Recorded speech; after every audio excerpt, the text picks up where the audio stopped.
Casi todos usamos Internet a diario, ¿verdad? Pero, ¿y si esa red que conocemos, la que usamos para las noticias, para ver vídeos, fuera solo una parte diminuta de un universo digital que es, en su mayor parte, invisible? Pues esa es justo la pregunta que vamos a explorar. Porque la pura realidad es que la inmensa mayoría de la World Wide Web, bueno, pues no está al alcance de un clic. Es un mundo enorme, totalmente invisible a simple vista, que se esconde justo debajo de lo que vemos cada día. Y la verdad no hay una analogía mejor, es que es perfecta. El Internet que conocemos es, literalmente, la punta de un iceberg colosal. La inmensa mayoría de su masa, lo que de verdad le da su tamaño, está bajo el agua, fuera de la vista. Y es ahí abajo, ahí es donde la cosa se pone de verdad interesante. Muy bien, lo primero es lo primero. Hay que aclarar una confusión que es, vamos, súper común. Muchísima gente usa Deep Web y Dark Web como si fueran la misma cosa, pero para nada, no tienen casi nada que ver. Así que vamos a desgranarlo. Y ahora, fijaos bien en esto porque la escala es que es alucinante. Los números hablan por sí solos. La web que conocemos, la de la superficie, es apenas un 4% del total. ¡Un 4%! La Deep Web es un 90%. Y la Dark Web, esa de la que tanto se oye hablar, en realidad es solo una pequeña parte de la Deep Web, más o menos un 6%. O sea que casi todo lo que hay ahí fuera está oculto. Brutal. Vale, la web superficial, que también se conoce como ClearNet, es nuestro patio de recreo habitual. Es todo aquello que Google o Bing pueden encontrar. Pues eso, YouTube, Wikipedia, los periódicos online, lo de siempre. La famosa punta del iceberg. Y aquí es donde está el grueso del iceberg. Ojo que la Deep Web no tiene por qué ser nada siniestro, ¿eh? De hecho, es algo que usamos todos los días, y la mayoría de las veces ni nos enteramos. A ver, la bandeja de entrada del email, ¿eso qué es? Deep Web. La cuenta del banco online, también. Son simplemente partes de Internet que no están abiertas a todo el mundo. Necesitas una contraseña para entrar y punto. Su objetivo no es ser encontradas, sino ser privadas. Y aquí está la diferencia clave, la fundamental. A la Deep Web se entra con un navegador normal, como Chrome o Firefox, solo que hace falta un usuario y una contraseña. Su objetivo es la privacidad, la seguridad de nuestros datos. La Dark Web, en cambio, es otro mundo. Necesitas un software especial como Tor para poder entrar. Y todo su contenido está hecho para ser anónimo a propósito. Su razón de ser es precisamente ese anonimato, ya sea para bien o para mal. Entonces, la pregunta es, ¿cómo se consigue ese nivel de anonimato? Pues la respuesta está en una tecnología que es, la verdad, fascinante. Vamos a ver cómo se construye esta especie de capa de invisibilidad digital. La herramienta clave se llama Tor, que viene de The Onion Router, o sea, el enrutador cebolla. Es un software gratuito de código abierto que se puede descargar sin más. Lo que hace es desviar el tráfico de Internet a través de una red de ordenadores de voluntarios por todo el mundo. El resultado, que el origen de la conexión sea prácticamente imposible de rastrear. Y este esquema lo explica de maravilla. Mirad, en lugar de ir en línea recta del punto A al B, Tor lo que hace es crear una ruta totalmente aleatoria, como un zigzag, a través de varios ordenadores de esa red de voluntarios que se llaman nodos. Y cada salto, cada paso de ese camino, está cifrado. Es como crear un túnel secreto y anónimo. Se llama enrutamiento cebolla por algo, claro. Es que los datos se envuelven en varias capas de cifrado, como una cebolla. Primero se elige una ruta al azar. Cada ordenador de esa ruta, cada nodo, solo sabe de dónde le viene la información y a quién se la tiene que pasar, nada más. Va quitando una capa de cifrado para ver la siguiente parada, y así uno tras otro. El último nodo de la cadena entrega los datos a su destino final, pero no tienen ni la más remota idea de quién los mandó al principio. Es un sistema ingenioso a más no poder. Claro, con toda esta historia del anonimato es muy fácil pensar directamente en cosas ilegales, ¿verdad? Pero la realidad es muchísimo más compleja. Esta misma tecnología tiene unos usos súper positivos y legítimos, que de hecho son vitales en el mundo en que vivimos.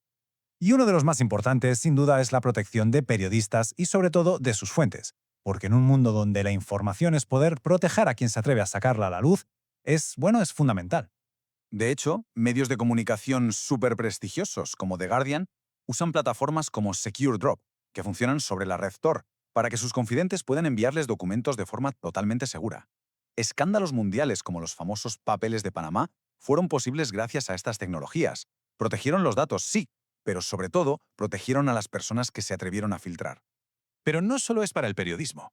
Para muchísima gente en el mundo, estas herramientas son, literalmente, un salvavidas para la libertad de expresión. Para la gente que vive bajo regímenes autoritarios, Tor es muchas veces la única forma de acceder a información sin censura. Les permite saltarse bloqueos del gobierno para leer la BBC, consultar la Wikipedia o simplemente hablar con el mundo exterior.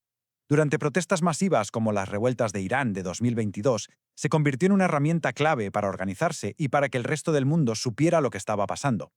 Pero claro, no podemos ignorar la otra cara de la moneda, porque el mismo anonimato que protege a periodistas y activistas también sirve de refugio para actividades bastante peligrosas y delictivas, y es súper importante entender cuáles son los riesgos. Y es que su reputación la precede. Aunque ya hemos visto que no todo es malo, es innegable que una parte muy importante de la Dark Web alberga contenido y actividades que son, como poco, muy preocupantes. Los peligros son muy reales. Técnicamente es un campo de minas. Está lleno de malware, timos de phishing, ransomware. Además, es donde se encuentran los mercados ilegales, donde se vende de todo. Las estafas están a la orden del día.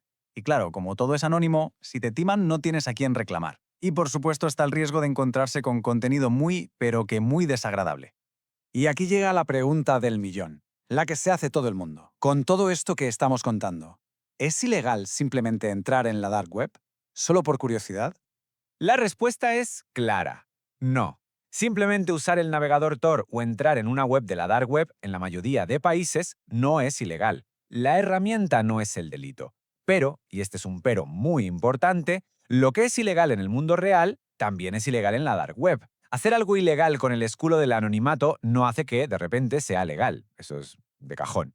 Y si, por la razón que sea, por curiosidad o por necesidad, alguien decide explorar esta zona, es absolutamente vital hacerlo con 1000 ojos. Primero, el navegador Tor tiene un ajuste de seguridad. Hay que ponerlo en el modo más seguro. Eso desactiva cosas que pueden ser peligrosas. Segundo, y esto es regla de oro, no descargar nada, jamás. Es la vía rápida para llenarse de virus. Tercero, anonimato total. Nada de usar nombres reales, ni el email de siempre, ni ningún dato personal. Y un último detalle, que es más técnico pero importante, no poner el navegador a pantalla completa. El tamaño de la ventana puede ayudar a identificar un dispositivo, es algo que se llama browser fingerprinting. Y con esto llegamos un poco al final del recorrido. Toda esta tecnología que mueve el Internet oculto no es ni buena ni mala por sí misma, es una herramienta. Y una muy poderosa, una que por un lado protege a gente que lo necesita y defiende la libertad, y por el otro da cobijo a lo peor. Y esto nos deja con una pregunta final, una pregunta clave para nuestro futuro digital. ¿El anonimato es un derecho que hay que proteger a toda costa o es un riesgo que tenemos que controlar? La respuesta seguramente no sea ni blanca ni negra, sino que esté en un equilibrio muy, muy delicado. Hoy vamos a meternos de lleno en uno de los lugares más misteriosos y, por qué no decirlo, más mitificados de Internet, la Dark Web. Pero ojo, la idea no es asustar a nadie, sino todo lo contrario. Vamos a intentar entender qué hay de verdad detrás de todo lo que se cuenta.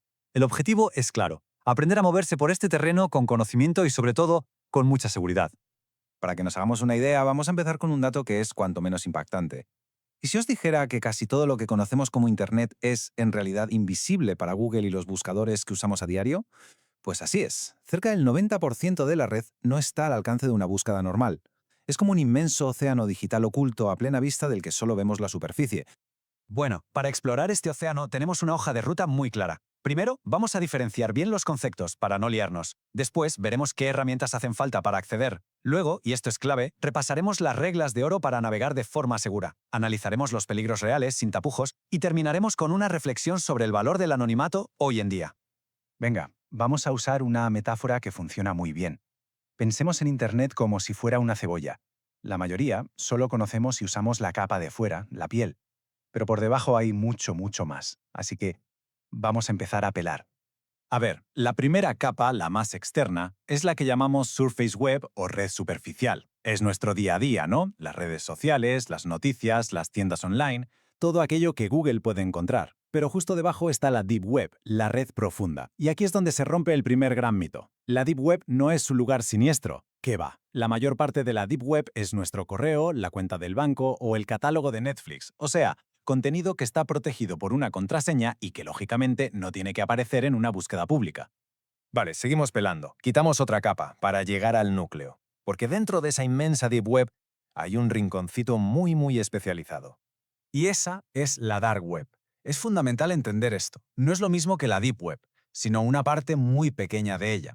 La clave de todo es que está diseñada a propósito para ser anónima. Y por supuesto no se puede entrar con un navegador cualquiera. Su objetivo principal es que no se sepa quién está detrás de la pantalla.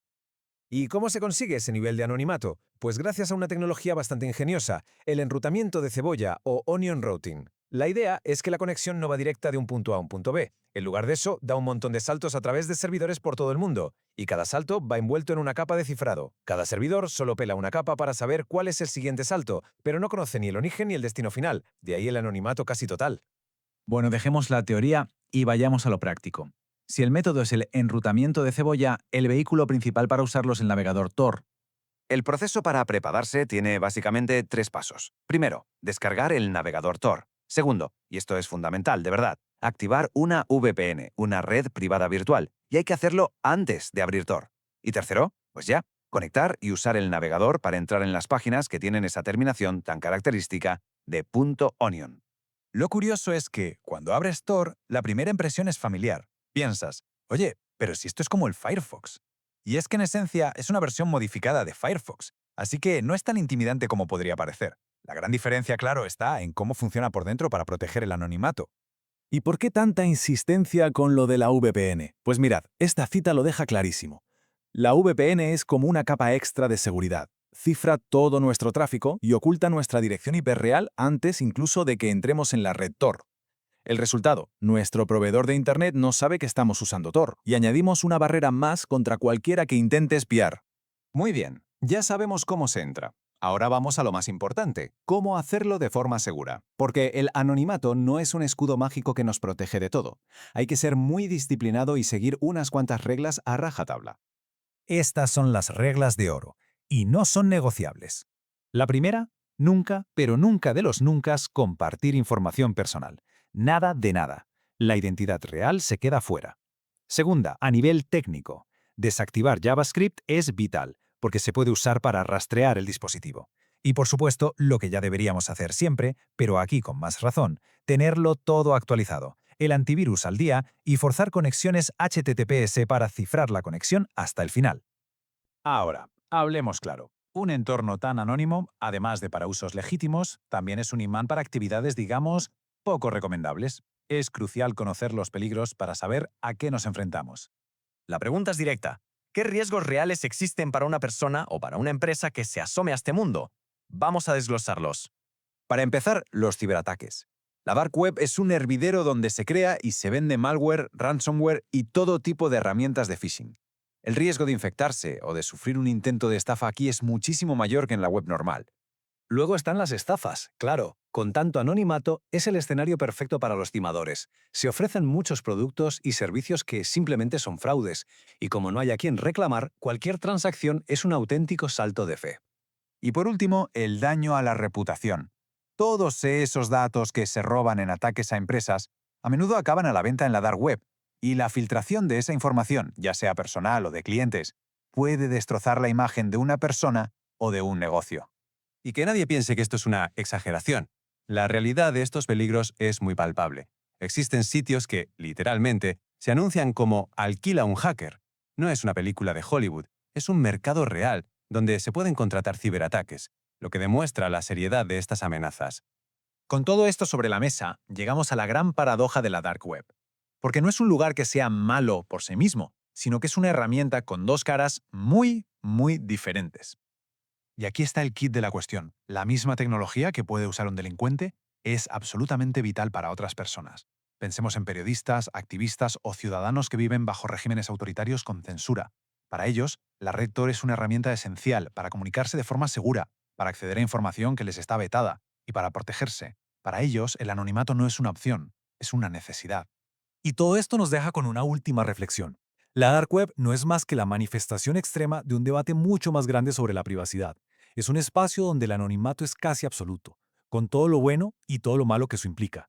Y la pregunta que queda en el aire es, en esta era de vigilancia digital constante, ¿cuál es el verdadero valor y también el coste de poder ser invisible?